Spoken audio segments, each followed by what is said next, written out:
Good afternoon.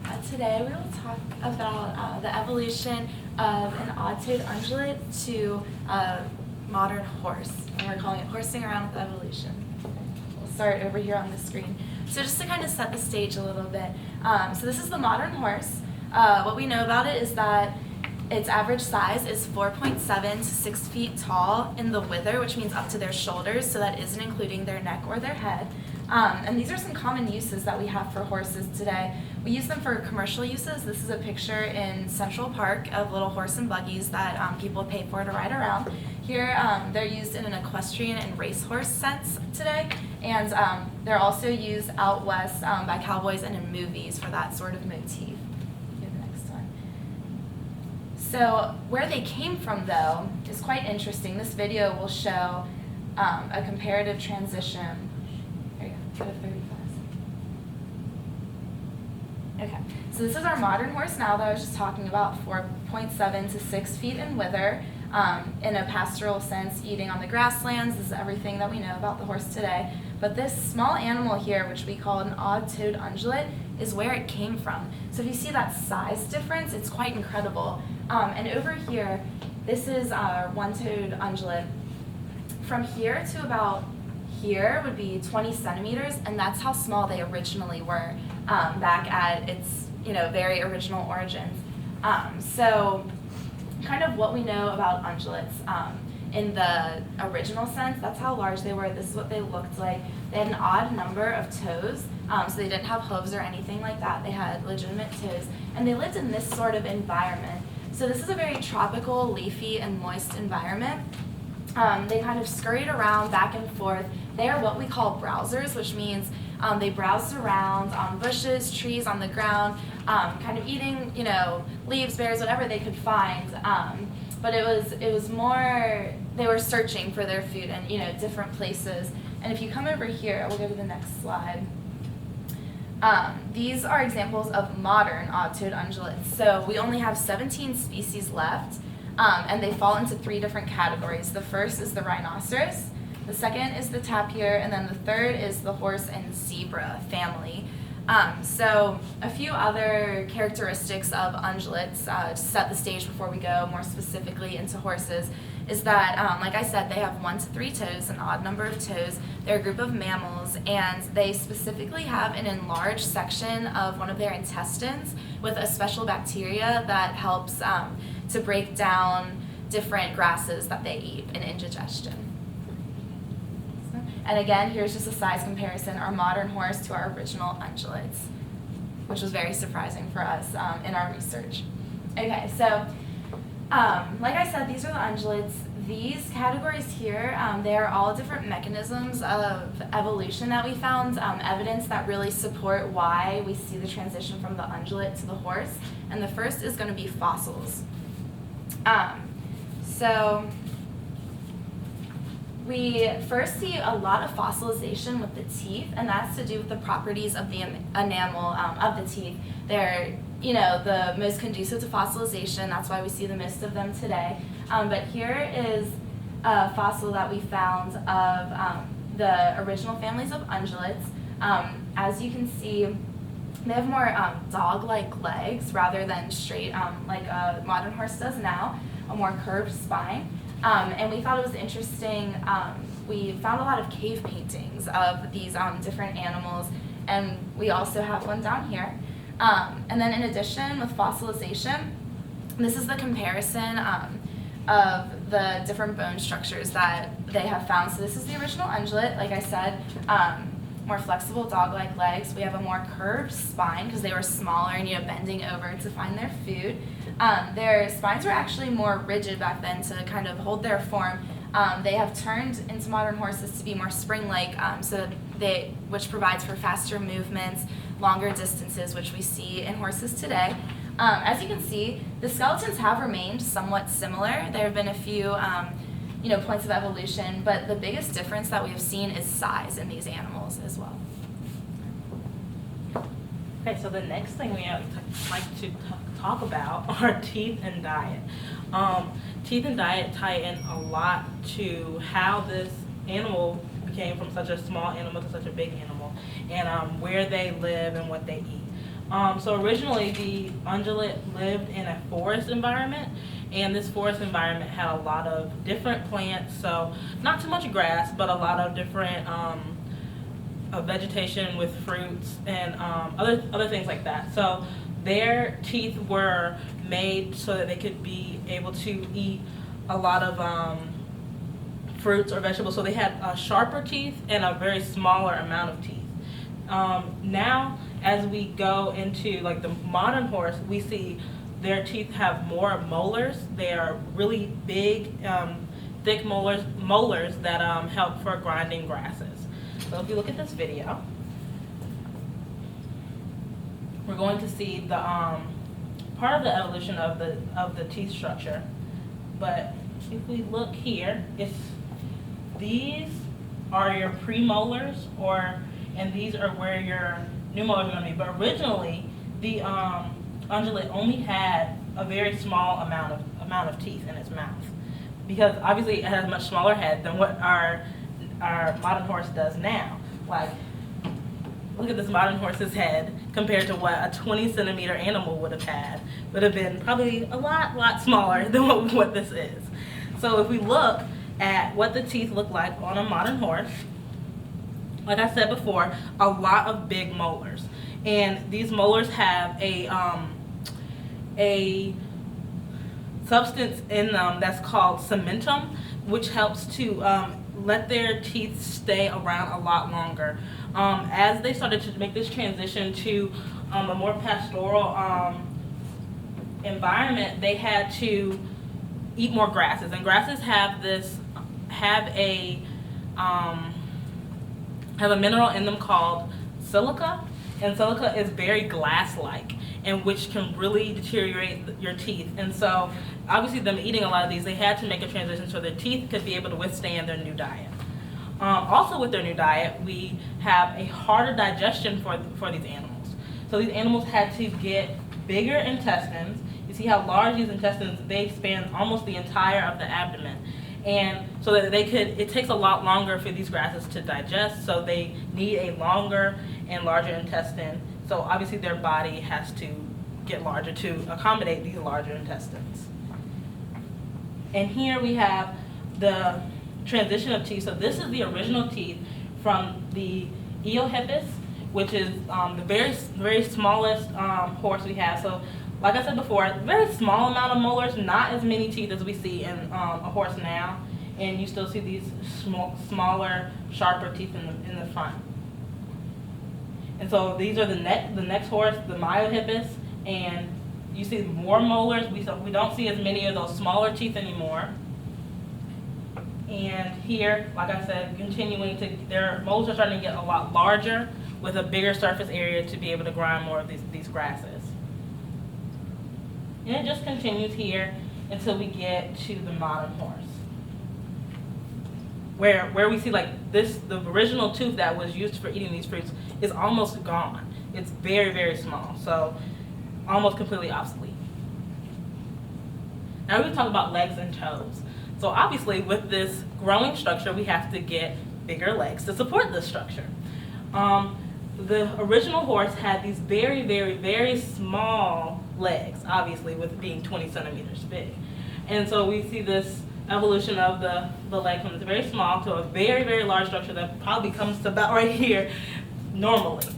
And we also see evolution of toes. These ungulates originally, they had 4 toes on their front hooves and then 3 toes on the back. So even though they're called odd-toed ungulates, they only had odd toes on their back and 4 in the front. And we see that they're in this very small diagram here, we can see originally the 4 toes, and slowly you lose one of the metacarpals on the side.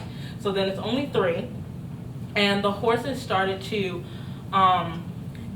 put a lot of their weight on the middle toe. And so this middle toe became very strong and a lot bigger. So the other toes got a lot smaller, the metacarpals shrunk, and now there are no more metacarpals left. It's only the one in the middle. And so this big toe in the middle became a lot larger, and that's where we see this one hoof now on modern horses. So we can look here at this video again. and see the evolution of these feet and legs. So here, this is the 4 toes I was talking about before. You see, they're getting a lot smaller, and now we are getting to where there's only 3. And this one in the middle is getting a lot bigger. And if we look, it's only within 20 million years ago, into 20 to 10 million years ago, that we're seeing where these metacarpals are becoming obsolete and are no longer there. And also, with the evolution of these legs, they had to support this new type of environment where they had to run a lot harder and a lot faster and longer distances. So in the forest environment, if you could pause it really quickly, in the forest environment, you are obviously having to weave around trees and get around predators that are going to be more agile to move in a forest environment. So these horses had completely rotational shoulder and hip joints. So their shoulder joints were a lot like ours, where we can move completely like this, do all these sorts of things. But in the modern horse, we see that this horse does not even have a shoulder joint at all. Their arms or their legs are connected to a sling-like structure of muscles that hold their arms here, so that they have they can get more power to move in this motion where they're running a lot faster and a lot longer in these big grassland areas. So obviously this has to do a lot with, a driver could be your predators along with your habitat. You have a much wider habitat, so you have to go farther distances to get to food or to get to shelter or safe places. But in the forest area, like I said, you would have to be running around all these different trees and ducking and dodging all these other things along with the predator. Another important thing to mention with anatomical changes is that the spine actually went from being curved to more of like a rigid spring-like structure in order to accommodate for like the faster movements and the larger legs and such. So going into the environment. Can I add something here real quick? I'm sorry. I'm very sorry. But to talk about legs and toes, we see in embryology that a lot of originally the fetuses have a complete skeletal structure, just like what this skeletal structure would have been like. They have all the bones, but as they become closer to what we know as a foal, they start to lose the shoulder joint that I was talking about, and they start to lose the metacarpals on the feet as well. So in the uterus, we see that the fetus had 4 and progressively narrows it down to the 1 hoof that we see when it's a foal. Also going along with that, this is impossible to believe that horses were this big, but their gestation period is also 300 days long. So the horse is in development for basically the entire year. So going along with the environment, as you can see, these are illustrations of what we assume the environment looked like. Well, I mean, we have evidence like fossil records and stuff, but it's really wet and marsh-like, and there are a lot of grasses, but it's more of like a tropical forest. So for the odd-toed ungulate, the way that the environment has like forced it to evolve into like what we know as the modern horse is that the reason that they didn't have hooves like this, well, the reason that they have hooves like this in this environment is because they didn't really have to like protect their feet from the hard solid ground like these modern horses do in this arid desert. Along with that is they also had they were smaller because there were their food source was like closer to the ground, and also there were berries and things like that. But our modern horses chew on like abrasive grasses, which is why the teeth also changed, because they had to be able to chew through their new food source. So this chart shows the modern day horse. Well, the horses started in North America near Alaska and the Canadian regions. And as the temperatures fluctuated, as the colder the earth got, the population began to decrease, and horses actually began to devolve in size. And as temperature got warmer, they began to grow bigger because the environment started to change. It wasn't as wet as it was, and they were in a more arid region. Going along with this, as you can see, the population takes a huge dip here as we enter into an ice age, but it begins to pick up again once things start to get warmer. Things were also, go on, yeah. So this is a measurement of like the horse over time in comparison to a human. As we've mentioned previously, it goes from being extremely small to extremely large from the Eocene and Oligocene and Miocene eras all the way up to the Pleistocene era. And another important note is that museums had a tendency to show things through orthogenesis, which is just a straight line, but we have found, since Elena mentioned the different types of ungulates earlier, that it's more of like a phylogenetic tree with many different branches coming off of it. And as you can see, along with that is like horses with like hippopotami and zebras and such. And the way that we measured fossils was actually through different radiographic measurements, and there were also, they would measure columns of the area surrounding to look at permafrost layers, along with like, to measure like what time period it was.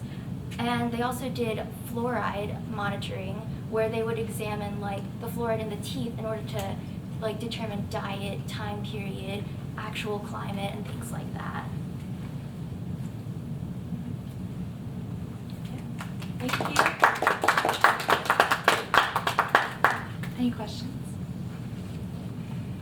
So over time, they just began to put more and more pressure on, was it the toe left of center or right of center that they, or do you, It was more left of center. and so like over time, as they put more pressure on that, then the other toes essentially Started to dissipate. reduced in size. Mhm. That's really Until cool. it became like the one single hoof that we have today. Dang. I know, it's so interesting. Were those four toes like the same sort of like keratin hoof that we see today? Or? Yeah, all of the toes were hooved singly, like individually, excuse me. And so eventually, you just had like 3 hooved toes, but now we have the one main, just one hoof. That's awesome. Any other questions? What do we know about changes in the front teeth? I mean, with a horse, you have these big, humongous teeth. What did little Aerohippus have? For the modern horse, they actually developed more of an overbite. And that overbite would help to get more grasses from really low in the ground. The Aerohippus did not have, well, also had some of these front teeth that are very similar to that, but they were a lot sharper to be able to eat the fruits and leaves from up in the lower bushes and trees. Yeah, there's a larger variety of what they were eating. So their teeth obviously weren't as specific as the horse's teeth are now to really just like grasses and leaves as well. What kind of evidence do they have for that? What kind of what? Evidence do they have for those differences? We kind of know what large grazing horses, but what evidence do we have for Aerohippus and what it is? Did you come across anything like that? Well, because these were seen as browsers and these are grazers, we see that the horse, as the temperature gets colder, they begin to develop more of a grazer, more of a browser diet along, well, I mean, it's 90% grazer, but they also develop a browsing diet because of the lack of resources during the cold weather. There's a lot of other evidence in fossils that talks about like carbon and O2 levels that were going on during the time period that these were alive and moving in versus when modern horses are. You see more of these bigger leafed plant structures in the earlier times. So where they found the newer fossils, you don't see these big leafy structures anymore. You just see grasses or very small bushes. Other questions? All right, thank you Thank much. you.